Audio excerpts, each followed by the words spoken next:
What did I believe in myself? Well, I would say that I had that can-do attitude. It was always a thing that as I can learn anything, I can grow into anything. I'm quite passionate about women, and over the years, I've trained over 70 women. In the world where we are now, mostly people that are playing in these sectors are mostly men. I make sure that is equal gender, and we've been growing everybody, making sure that everybody is being carried along. In my current role, I always take the opportunity to coach and mentor in my immediate team, like helping them discover themselves through learning and development. There are young ladies in my circle of influence who I mentor in their career journey. So I believe that I could pay it forward by also showing them how somebody was a light to me. I model grit, I model consistency, I model showing up always to get the job done. Integrity has opened a lot of doors for me. I will encourage the women coming. I believe that consistency can take me far in my goals.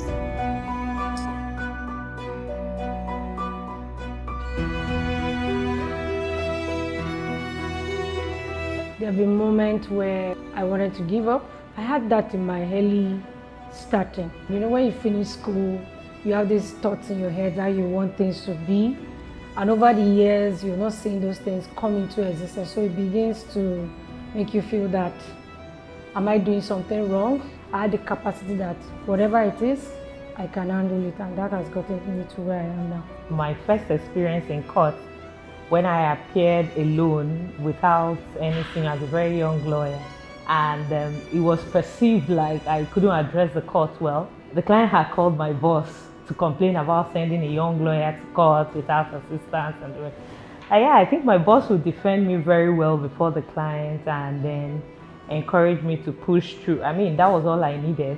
I remember, so they take us in a bus and they drop us at a location to go and market the detergent in sachets. So typically we have sample products where we are supposed to put in water. For every time I put in the sample material into the water, I just get, Madam Koho. Those moments really dampened me. I'm like, is it that I can't sell this detergent? Something as little as detergent, I can't sell. I had that moment when I wanted to give up, but I reminded myself that why did I get into this?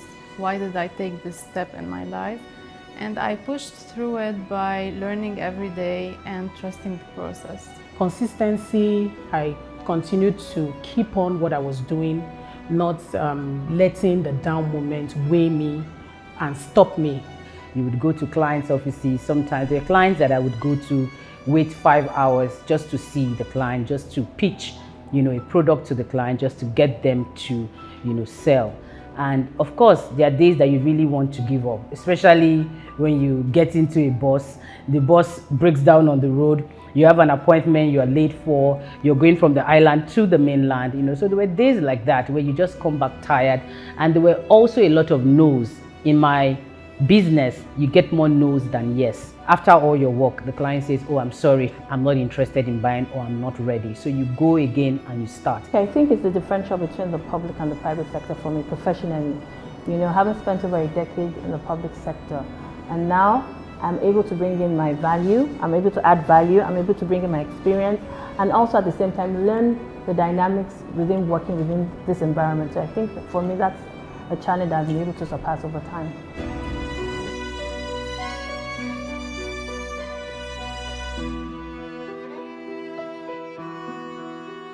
Before all of the titles, the promotions, I had this silent confidence in myself. When I started, I believed that I have the discipline and creativity to go beyond my environment. I had to believe in myself, believe in the capacity of what I can do as at that time. Well, I would say that I had that can-do attitude.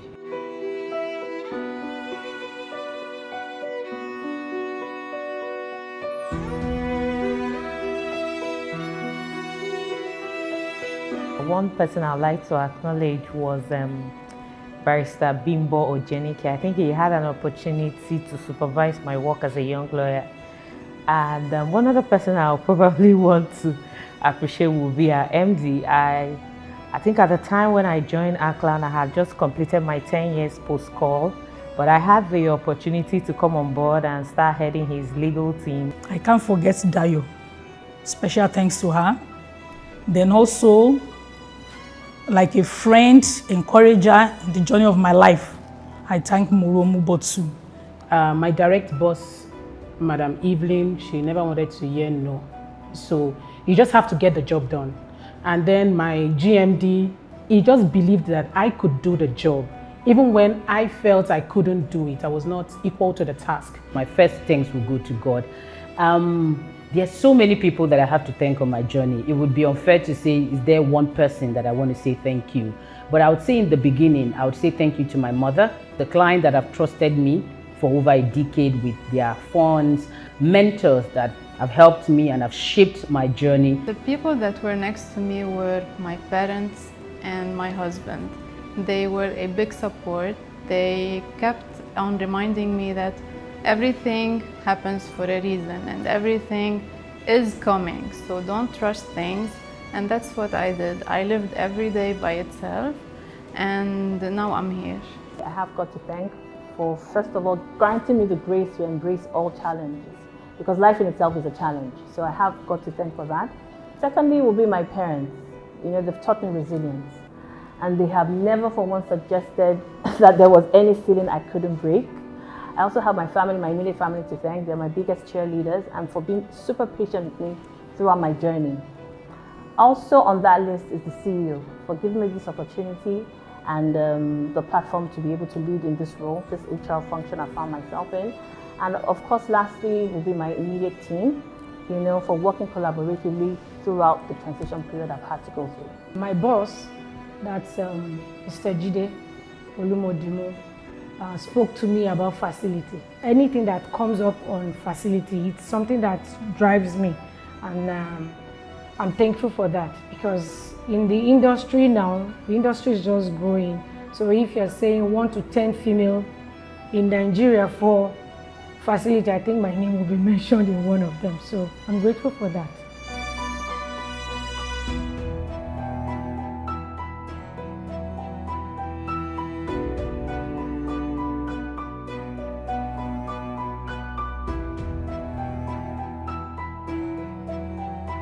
Arkland has been doing great for women. Arkland gave me that opportunity that changed my life. Arkland has supported we women in various ways, because when we're allowed to play in our various professions. With Arkland, I've been able to get at least 5 or 6 certifications, giving awareness for saving. It's something that was done to, and I remember one of the ladies came to me and said, oh, the 200 that we put in for her is growing. Arkland is one of the best places for women to thrive. We're very women heavy. The group MD, Mr. Jide Olumodimo, is very passionate about growing women, seeing us grow. In fact, even at our meetings, sometimes the men joke that the women have the upper hand because they give us a voice. We have a voice, we put our voice out there, and within reasonable argument at every room, on every table, you know, Arkland always allows their women win. At the apex of the management team in Arkland Group, women are well represented, and that speaks volumes of the kind of leadership team we have on board. So I think Arkland as a brand supports women.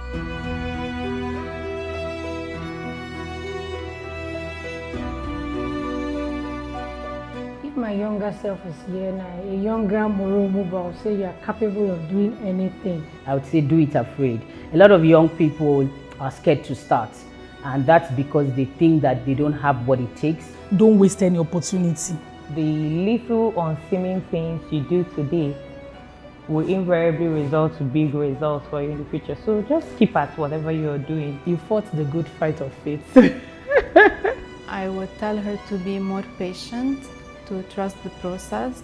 Whenever you find yourself in a tough season, embrace it, you know, take up the challenge. At the end of the day, you'll be the best version of yourself.